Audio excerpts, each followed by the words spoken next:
Hello and good evening. My name is Naji Al Said, and this is a presentation for Module 3 for Communication in MLS class. And my presentation today will be in regard to laboratory budgeting and when it comes to reducing cost and effectiveness in the laboratory.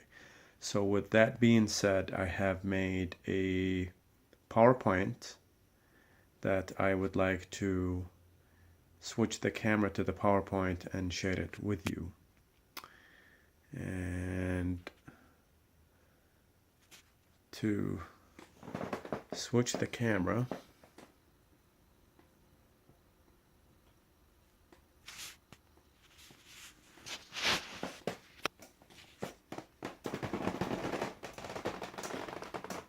so here's my PowerPoint. Try to be as close as possible. And in the laboratory, this is for 2017.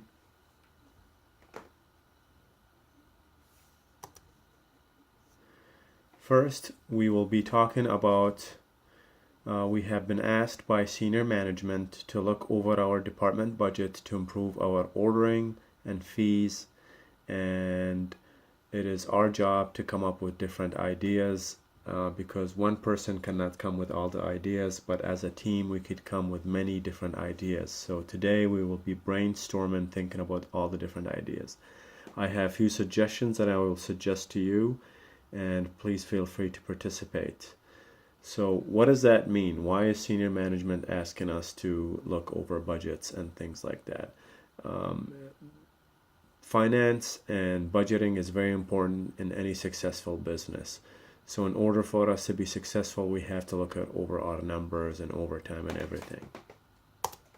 In the next slide, this is what we need to do. This is our job.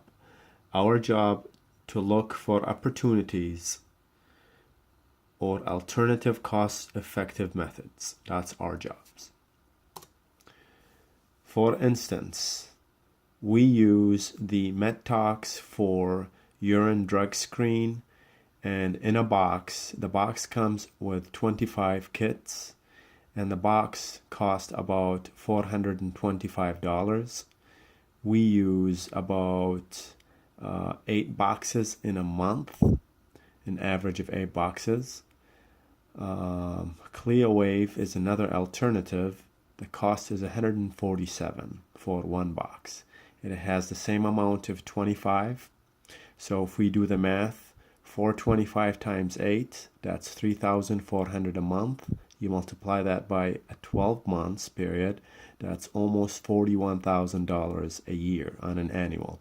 If we switch to ClearWave, the cost will go from $425 to $147, and that'll be $1,178 a month. You multiply that by 12, and the cost will be $14,112. We can be saving $26,688 in 1 year. That's only just switching one test. You could only imagine if we find other alternatives for other tests in the lab. Okay, so your job is to look for opportunities in the lab and see what we could do. Another suggestion here for QC. Quality control comes with volume measurements. Sometimes a QC will say put 2 drops in the cups, or 1 drop. Unfortunately, I see people fill the cup. They will put half the bottle or 6 drops, whatever they feel like is sufficient to them. If we do the math, if the manufacturer is asking us to do 2 drops and we do 8, that's a lot of waste of QC.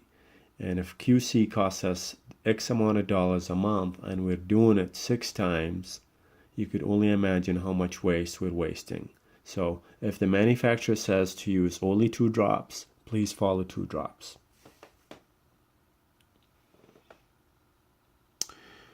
Next slide, we'll be talking about staffing retention plan And what is staff and retention plan? It means the current staff that we have, we will look over their salary. We will make sure that they are in a competitive salary with other hospitals and other laboratories in the region. We will make sure that we are paying the highest rate. So we like to keep our techs, and we do not want to keep the travelers. Travelers cost us about $75 per hour. And the reason that is, it's because they are being hired by a third party. And that's how much they cost per hour. And travelers usually come in and we do the training. Training takes about 2 months, and by the time 2 months is done, guess what? They are finished and they are done for another assignment. So they send us another traveler. And the cycle has been going on and it needs to go away. This is what we're going to be doing. We are given a $3,500 referral bonus to anybody that could bring us a tech. And that will be in effect if that tech will stay in the hospital for 1 year. Also, we'll be looking at wages for our current techs, and we're going to bring them to where they should be, and we will give them a competitive rate to compete with other hospitals in the region. Another thing, scheduling and overtime. We looked at our workload recording, and from looking at our workload recording, there are periods of time where we are overstaffed, and there are periods of time where we are understaffed. So what we will do, we will take an overlook over the schedule.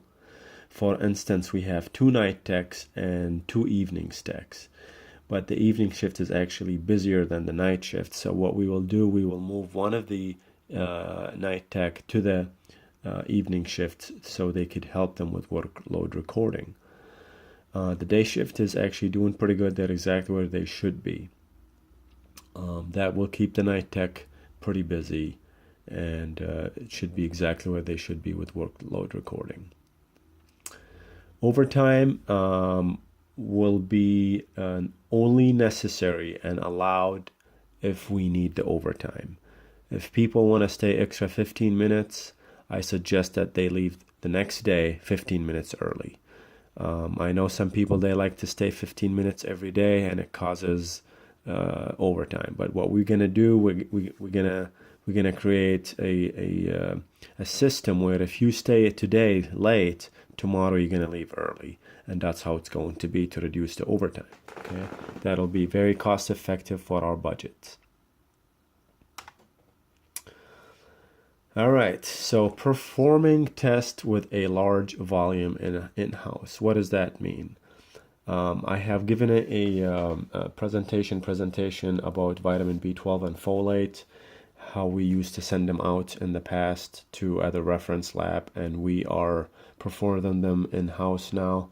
We will be looking at other tests at our facility to see if our volume meets the requirements. If we do enough volume, we would like to bring those tests in-house because it would be cost effective, so we don't have to pay a third party.